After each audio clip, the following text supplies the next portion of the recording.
Hello, everyone. Welcome to our webinar, Building Collective Power for Pay Equity Through an Intersectional Lens to mark Equal Pay Day on this very nice and sunny day here on Coast Salish homelands. My name is Adarisa Thompson, and my pronouns are they, she, and I'm really happy to be here with all of you today. Today represents how far into the new year racialized and gendered workers must work to earn what white men earned in the previous year. In Canada, one of the largest pay gaps exists for racialized women who earn approximately 29% less for every dollar earned by white men. This translates to working an additional 106 days to make up that difference.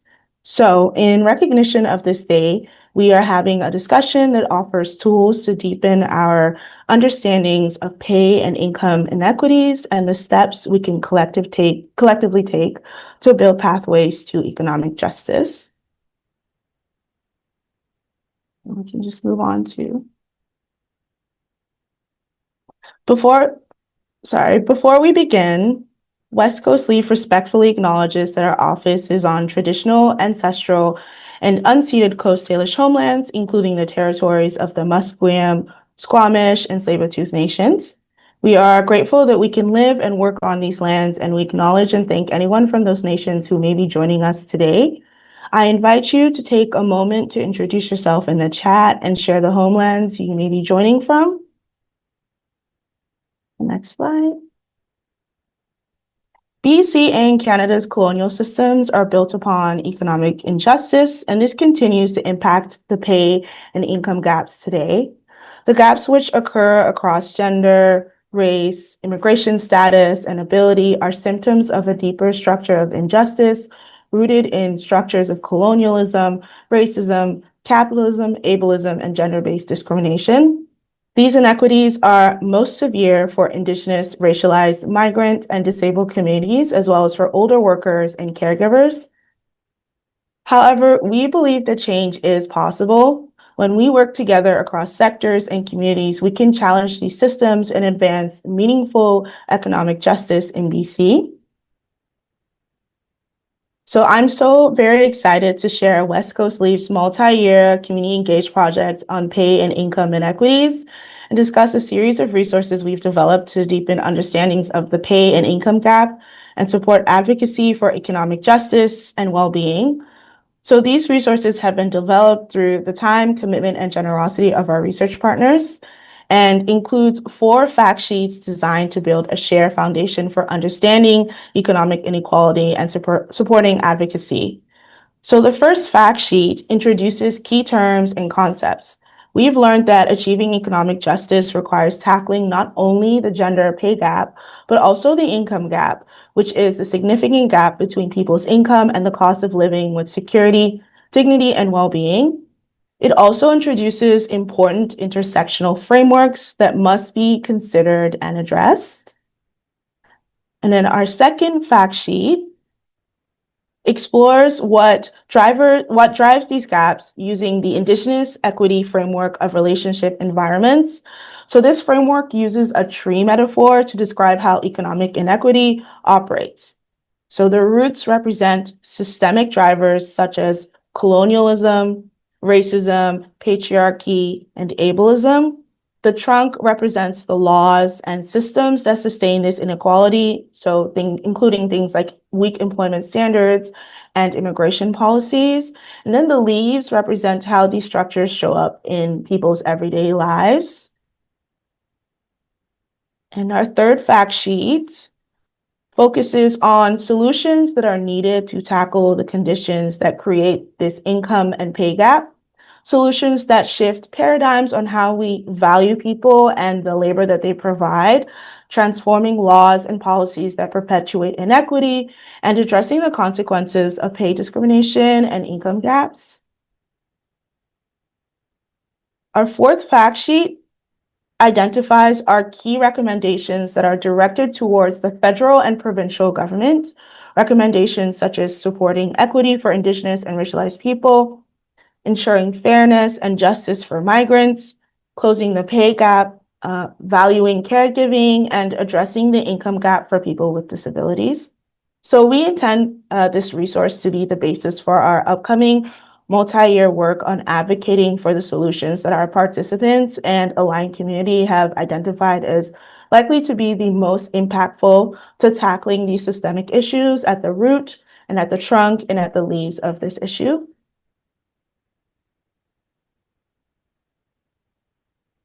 So today's panel will build on this work. The panelists will reflect on how these interconnected issues show up in their work and in their communities and what is needed to advance meaningful economic justice. To the next slide.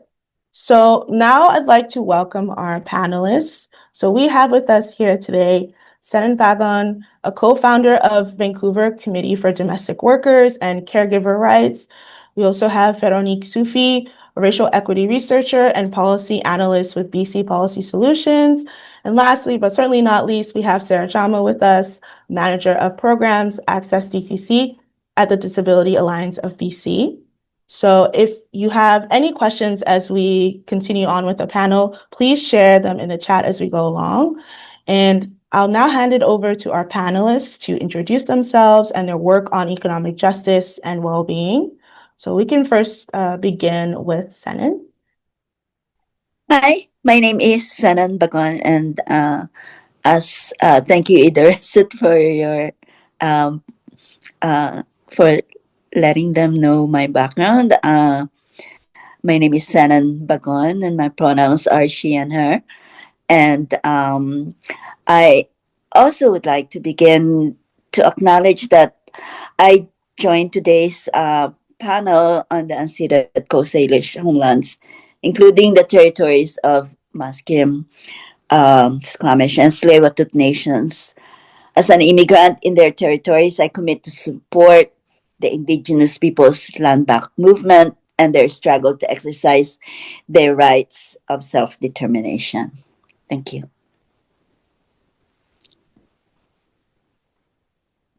And we can move to Veronique. Sure, yeah. Well, I'll echo what Senan just said. I'm also calling in from the same territories. I work at BC Policy Solutions, which is a research institute. Our mandate is to, challenge conventional economics and offer, ideally, a practical roadmap to, a more just and thriving economy. So this work that you're spotlighting today is right up our alley. And within that, broader mandate, I'm the racial and socioeconomic equity researcher and policy analyst. And so my core focus is race, gender, class, but also these intersecting systemic inequalities that you've mentioned. So, related to sexual orientation, gender identity, disability, even things like criminalization, displacement, and other forms of oppression. So I'm really excited for the work we're doing today because I think the same forces that marginalized people along these lines also are at the root, to use your tree metaphor, of our economy's instability. And I'll pass it over to Sarah. Hey everyone, my name is Sarah. I'm also calling in from the same territories. My pronouns are she and her. I am a manager at the Disability Alliance BC, and I'm focused mainly on helping people with disabilities access federal supports and benefits that they should have the right to access. I have an extensive history in disability justice and movement work, but in seeing how many people fall through the cracks, I really find so much fulfillment in the everyday work of just helping people access the services that they're entitled to. And the Disability Alliance BC is one of the oldest disability based organizations in Canada, and we're mainly focused on making sure that people have access to the things that they deserve in order to survive and thrive in community. Thank you to our panelists for introducing themselves. And now we're just going to move into the discussion portion. So we're going to start with our first question. So from your perspective, what are the most important things people should understand about pay and income inequities in BC, particularly how they're shaped by intersecting systems of power? So I'll turn it to Senan to begin the discussion. Thank you for inviting me to participate in this important panel. I hope care workers could take an hour break at this time to listen to these important discussions about pay equity and pay gap.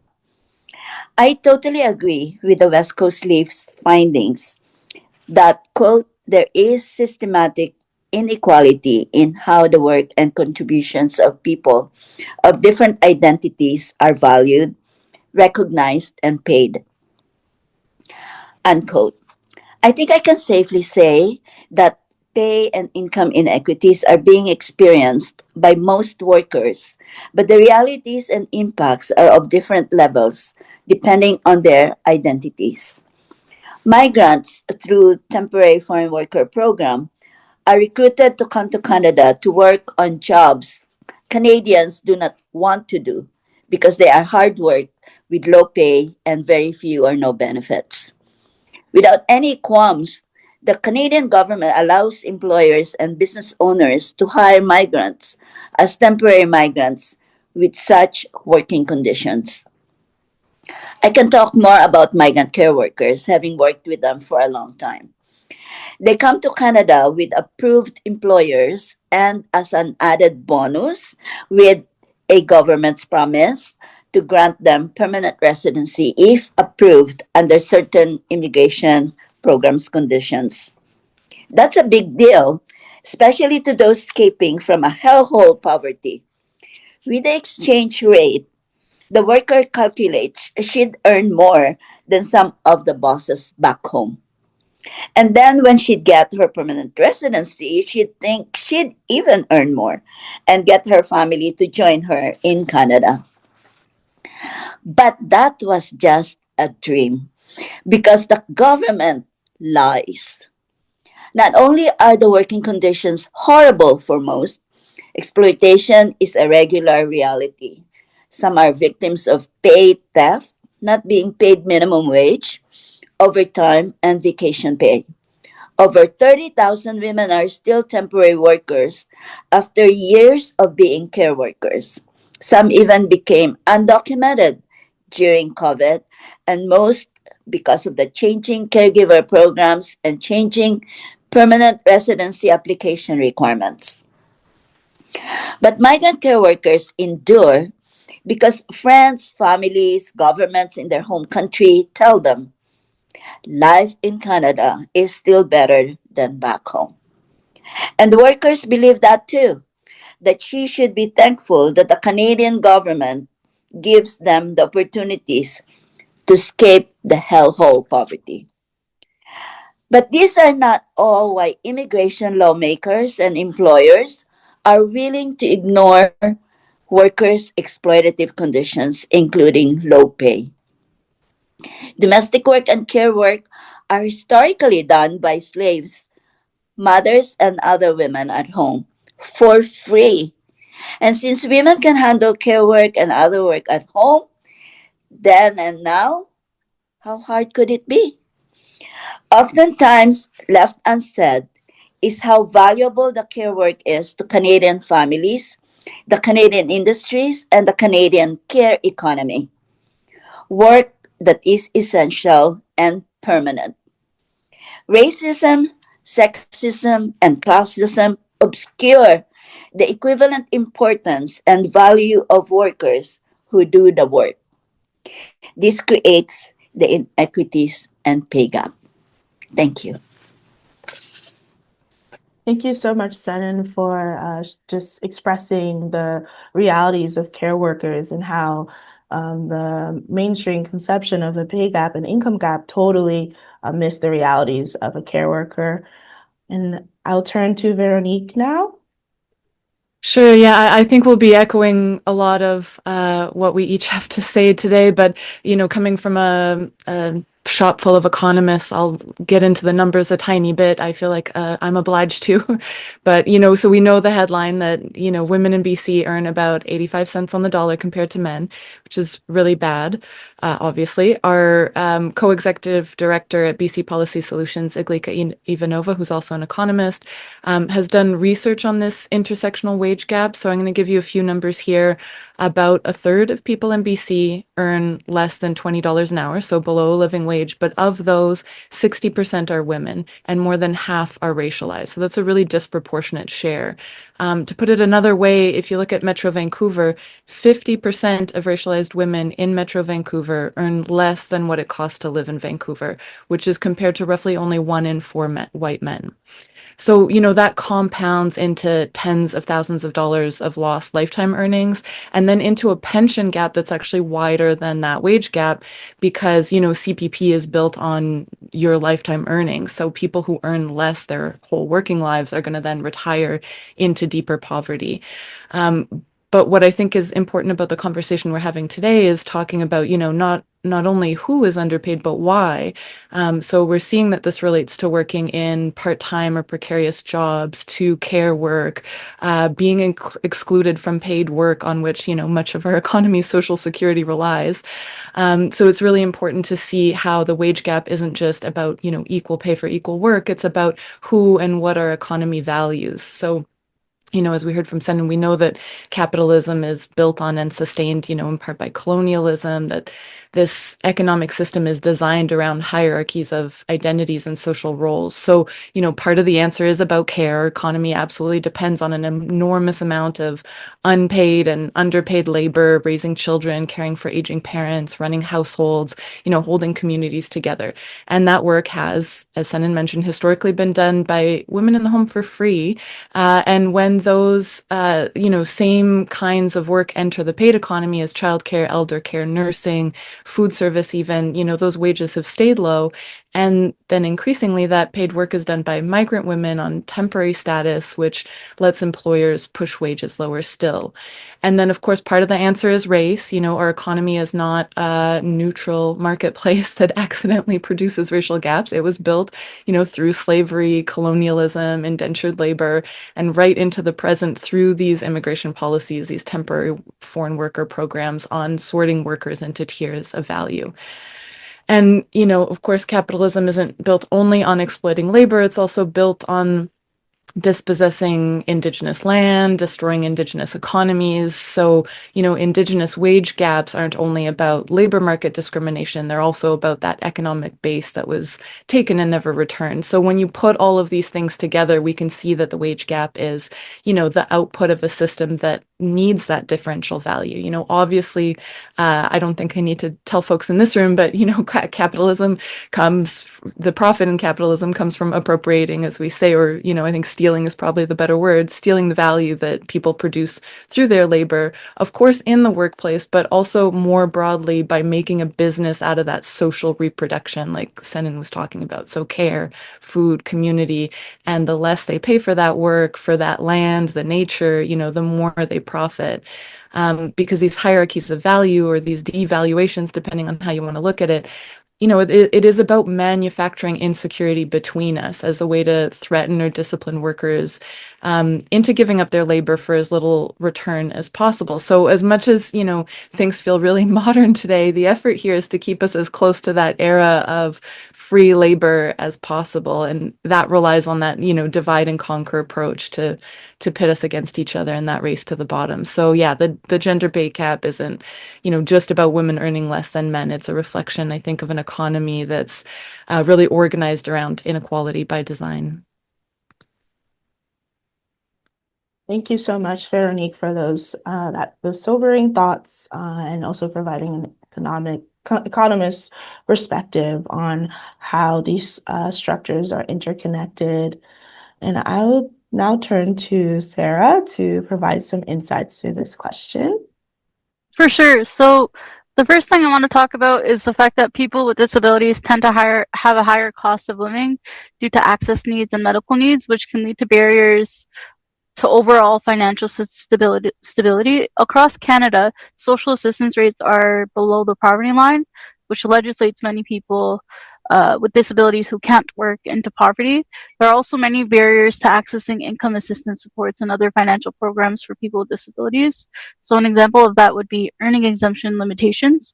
This can make it difficult for people with disabilities to re-enter the workforce, and these negotiations also contribute to higher pay inequities. In terms of employment, people with disabilities face barriers to participation within mainstream work environments, so that can include accessibility barriers, flexibility issues, or just straight up prejudice. This contributes to a disproportionate number of people with disabilities who have no to low income. On the tax system end, people with lower income don't tend to benefit much from non-refundable tax credits. Unfortunately, many disability-related tax benefits are non-refundable. And in terms of benefits that are available, eligibility for disability benefits is really reliant on high barrier applications for people with disabilities and women with disabilities in particular, who face greater risk of healthcare barriers. And we also know that people who should be eligible for supports just don't receive the benefit because of just not knowing that they're eligible or difficulty with applying. There's also a lack of harmonization between provinces and territories and like federal programs, which means that people have to go through these processes of trying to apply again and again, and sometimes being rejected because of just not knowing how to apply or not applying at all because they don't know they're eligible. And then the benefits that do exist. So an example would be the Canada Disability Benefit do little to raise people with disabilities above the poverty line to begin with. The CDB, for example, is only $200 a month, and some provinces are clawing that back, like Alberta.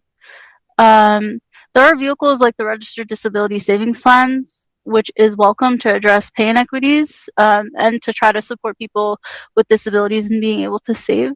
But at the same time, people still face policy and service related barriers that either keep them from applying or prevent these vehicles from actually being useful, especially for those with urgent needs, financial hardships. So, like seniors or people with lower life expectancies, for example, wouldn't really benefit as much from the Registered Disability Savings Plan. There, systems like the spousal cap also tends to force people into unsafe living situations and make them prone to domestic abuse, for example, and forcing them to stay in relationships that are unsafe because you face clawbacks if you are married and living with social assistance benefits. Overall, we need to be pushing for a raise of social assistance rates to lift people out of poverty, to improve benefit systems programs overall and push for easier access. And we also need to be pushing for equitable employment for people with disabilities who are able to work, and also supports for people who are injured on the job. Injured workers need more protections as well. Thank you. Thank you, Sarah, for providing insights again on the realities for folks who are disabled and how the system completely fails to support folks. So I will now turn to our second question. So as we know, despite decades of awareness, responses to pay and income inequities have often been incremental and insufficient. So I'm wondering, what would it look like to meaningfully advance economic justice in this context? So what kinds of policy changes or collective actions or shifts in power are needed to create some real transformation? So I'll turn again to Senan to begin the discussion for the second question. Thank you.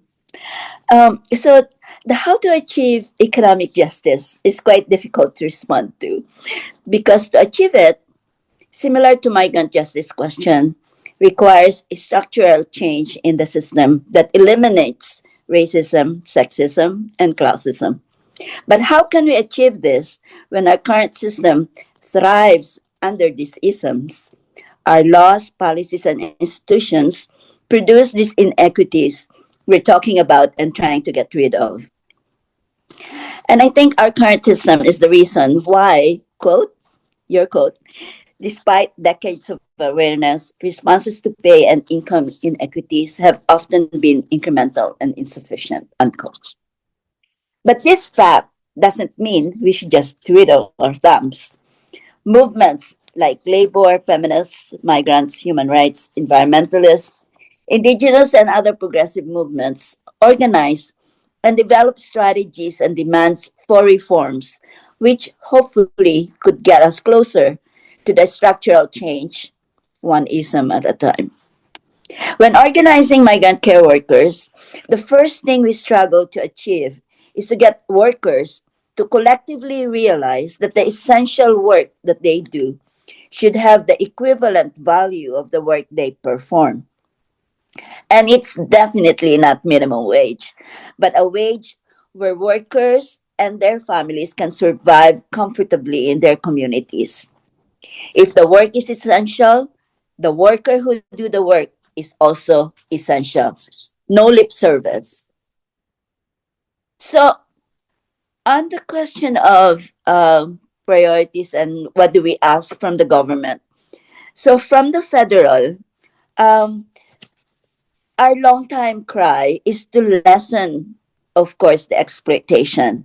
And we can achieve this through the landed status now and upon arrival. That has been our very long term um, demand.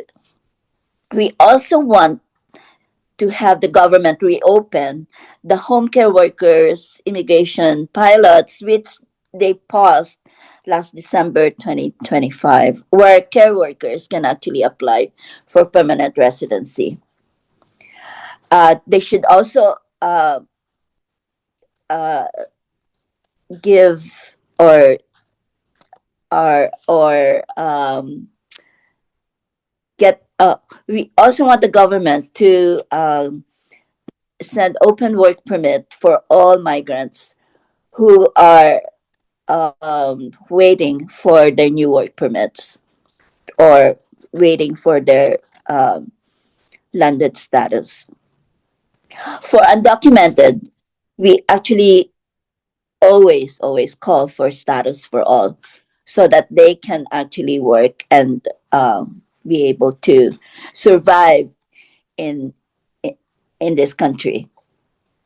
For the provincial ask, we asked the provincial government to reform the BC Employment Standards Act for more effective enforcement.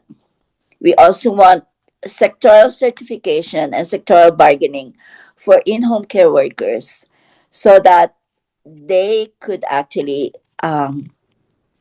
demand collectively for better working conditions and better pay. So, what role does community organizing or coalition building play?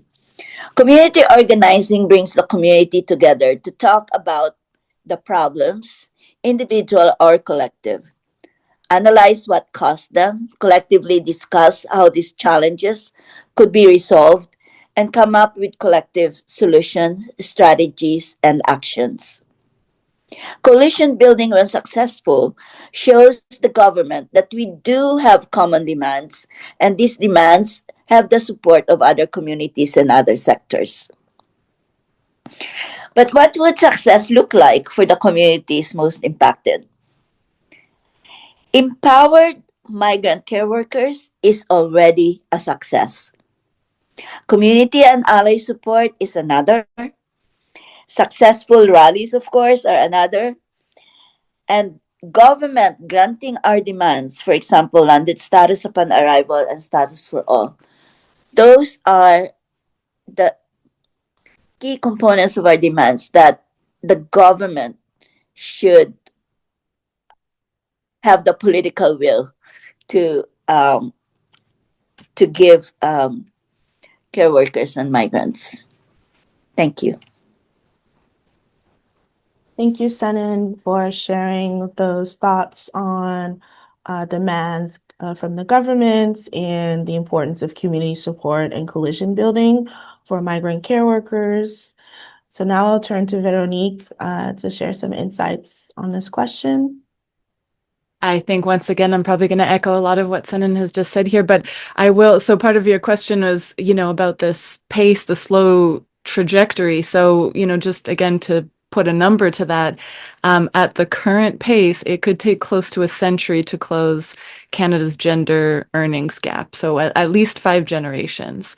So, that pay equity legislation is definitely essential. It's, right in principle, and it gives us the legal tools to challenge injustice, but obviously, on its own is not going to close the gap, because legislation can only go so far within an economy, as we've been talking about, designed around unequal value. So it can mandate fairness in wages, but it can't by itself transform how we decide, which kinds of work and people are valuable in the first place. Um, you know, our I think it's important to think about the fact that our current economic system, as much as it seems like, there's all these different things that need to be fixed, it doesn't actually naturally fit very well with life. It actually requires a lot of work to keep it the way it is, just as much as it feels like it takes a lot of work to undo it. We have to remember that it takes a lot of force, a lot of regulation, a lot of violence, a lot of coercion and policy to keep the economy the way it is. And so, I think that's helpful for when we're thinking about the wage gap as, not so much a flaw, but, uh, you know, part of this system, part of the rationality of this system. And so, it is about changing those underlying rules, the ones that separate who gets security and who doesn't get security, whose time is valuable, whose is disposable. Otherwise, we're just going to keep reproducing these same inequalities in slightly different forms. So, I think we're pretty all agreed on pushing back on like equal pay for equal work as the end game here, and looking at dismantling precarity more broadly. Because, existing labor markets are not the only place where we can fight for equity, because the labor market is itself a product of these prior decisions. So when we talk about the gap between minimum wage and the living wage, for example, we do a lot of work at BC Policy Solutions on education around what a living wage is and what that gap between the minimum wage and the living wage is. In Vancouver, it's about $27. So our policy recommendation for fixing that is not just to increase the minimum wage to $7. I'm not opposed to that. But what we look at are what are the mechanisms that could lower the cost of living altogether, like affordable childcare, affordable housing, good transit, healthy food systems, improving workplace protections, balancing things out through, fair taxes on wealth and profits, and dignified benefits like Sarah was outlining. And so I think we need a similar, broader look for the wage gap. So all of the things I just mentioned about the living wage would also help the wage gap, but also things like Senan mentioned, like sectoral bargaining, to organize some of the harder to unionize sectors, because we see that places with better collective agreement coverage, they have narrower wage gaps, both along gendered and racial lines. Bringing more care work into the public sector, into unionized stable jobs, but also in the public sector is good. Of course, full status for migrant workers. And then we can't really close any income gap in this country while land remains concentrated in the same, colonial hands that built the economy we're operating in. So land back is really not separate from pay equity, I think, because in a settler state, the land is that economic base. So, we can think about things like restoring Indigenous governance. We can also think about things like moving to community land trusts and non-market housing. Those are all part of the same move. More that same idea of like pulling essential services or essentials of life out of the speculative economy and into community hands. And I think to achieve those kind of changes, we do need to get back to that intersectional cross-movement building. We need solidarity. We know that the worst conditions we allow for some are eventually going to become the standard conditions for everyone else. So, we do need that no one left behind approach. So I'd say avoid things like, middle ground solutions or balancing fairness with profit. Let's drop that. We're after a world here where life itself is the measure of value. So, when we talk about what looks like success, it's, being able to sustain a healthy life in community. And that requires, both decolonizing, but also necessarily decapitalizing. And I think in building the spaces out of the reach of profit and in the hands of communities, we're also building the social infrastructure that can both demand and deliver change. Thank you so much, Veronique, for your thoughts on this question. I think what you said about having broader mechanisms and thinking in a broader sense and making more action aside from pushing through legislative action are really important things that we all need to be thinking about. And so now I will turn to Sarah to provide some more thoughts on this question. Thank you so much. I definitely agree with what the previous panelists have shared. In terms of solutions, we definitely need to be moving toward a society where the value of people with disabilities is seen as outside of our ability to just work and produce. And I think there are a lot of tangible steps that we can push for in order for people with disabilities to be lifted out of poverty. Some of these practical steps include what we're calling for at DABC, which is the indexing of disability assistance rates to inflation and removing clawbacks from employment insurance income and spousal income for people with disabilities on assistance. So this would help more people retain more income on the day-to-day.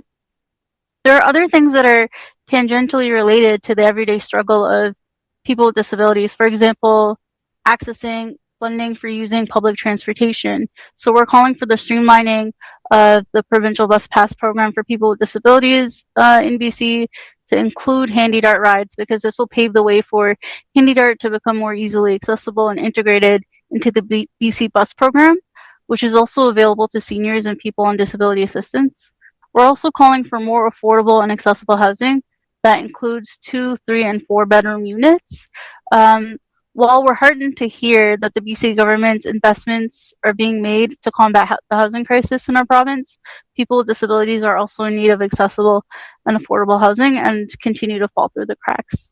And so those are some practical examples of things that I think we can be pushing for to make sure that people with disabilities are being supported and are lifted out of poverty in our communities.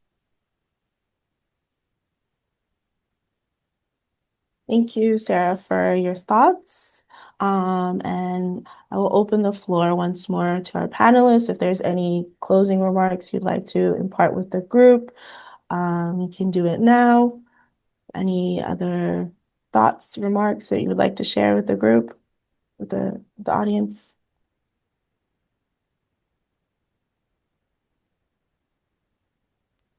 Just to say, great job on the fact sheets. I think I was saying this to you last time I saw you folks, but I really like the tree metaphor. I think, when we're working in a policy shop, it can feel like a million different fires at the same time that need to be tackled. So I like this metaphor because, it always feels like we're trying to deal with all the leaves, but when you hone in on the trunk and the roots, you realize like there's actually a few core things that we need to tackle, and it makes it feel more manageable. I think less defeatist about it. So I appreciate that visualization. Yeah, nothing else to add other than thank you so much for having us here. We're really excited to be here on this panel. If any of you on this call with various organizations need to support your clients with disabilities to access federal benefit services like the disability tax credit, feel free to reach out to us at any time. All right, okay, so I think we will now move into the Q&A portion. So if folks have any questions they would like to ask from our panelists, please feel free to put it in the chat.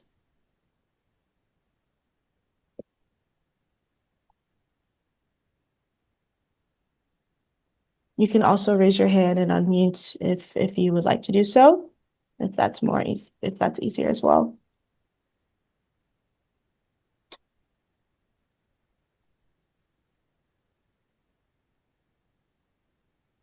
I think Claudia had a question in the chat earlier up. Yes, so I think the question was, what is the amount of the wage gap between women and men at this time? Veronique mentioned it quickly, but did not get a chance to take note.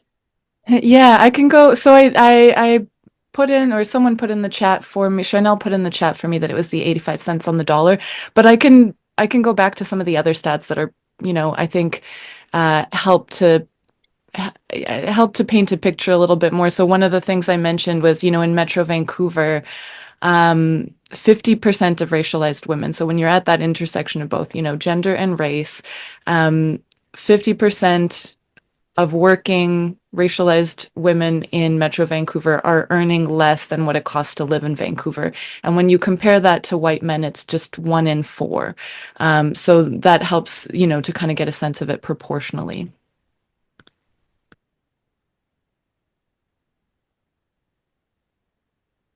There's another question. Are there jurisdictions you may be aware of in Canada or beyond where the pay gap has been narrowed in a significant way through policy changes? And whoever would like to answer the question can jump in. I can jump in vaguely on that. I was recently doing some work on sectoral bargaining and looking at the different jurisdictions where countries have sectoral bargaining. And one of the, in my making my arguments for, why we need mechanisms for sectoral bargaining here, one of the things I noticed is that the jurisdictions that have sectoral bargaining, of course, have better collective agreement coverage. And one of the benefits of having more rates of unionization, more coverage by collective agreement, is that those gaps were narrowed. So there was less of a gap in earnings and income between men and women, but also along racial lines. So that was really good. That tended to be places in Europe with the higher collective agreement coverage. Does anybody else have any more insights on that question? No? Okay. There is another question. Is there another measure we could be using to describe value other than income or pay?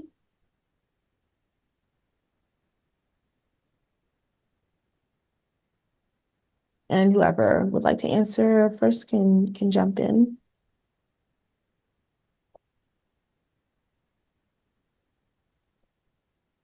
I'm so bad with unprepared responses, but yeah, the question of measure and value, why are we measuring value? I guess, I think what I'd like to be measuring, and this is part of some of the economic theory around why do we measure GDP as a measure of success, as a measure of a successful economy? So I kind of like the last question you asked us as panelists around what does success look like?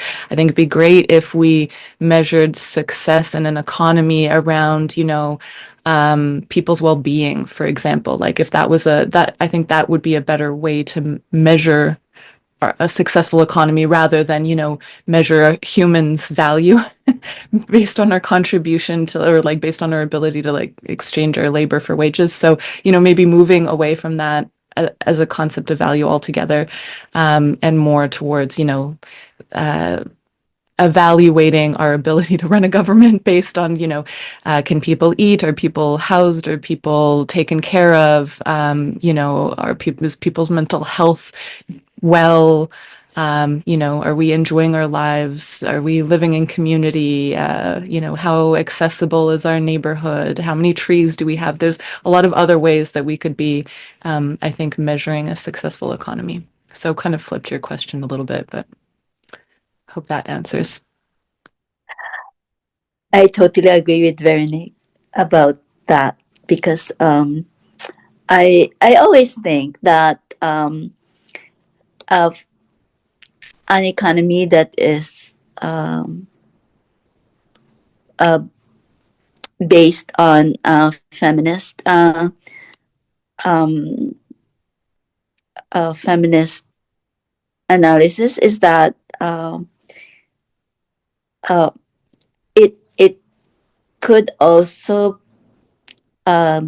give us hope in terms of how our society could be, and I think that is very important. I would think that as a society where budget is focused on um, um, on social services rather than rather than military spending. I think that's key to our much better way of life. And yeah, I really totally agree with Veronique about that that description of value. Thank you. Thank you, Senan. There is one more question. So is there any data in specific municipalities? So for instance, Surrey or any other municipalities in BC or Vancouver, if anyone could answer that question. Yeah, I was just scanning Iglika even over my co-EDs, trapped in the wage gap report to see if it was broken down, but I think Surrey is in the umbrella of Metro Vancouver, so no, I don't have the data broken down to that level by municipality, but I know that Iglika is working on an update, so I can always flag for her that people are interested in more of a breakdown. But I think it's kind of good to look at Metro Vancouver all together, partly because a lot of workers in Surrey come into the downtown, do a bunch of service work, and then, go back. So the economies are fairly integrated, but it'd be interesting to look at the difference when you break it down like that. Okay. Thank you so much, Veronique, for answering that question. And I think time is important, so we'll maybe be ending a little bit earlier today. So we hope you've been invigorated and also been informed more about the collective action that we can all take towards building pay equity. So a big thank you to our wonderful panel for taking the time to be with us this afternoon and sharing their wisdom. We really appreciate all that you've shared with us today.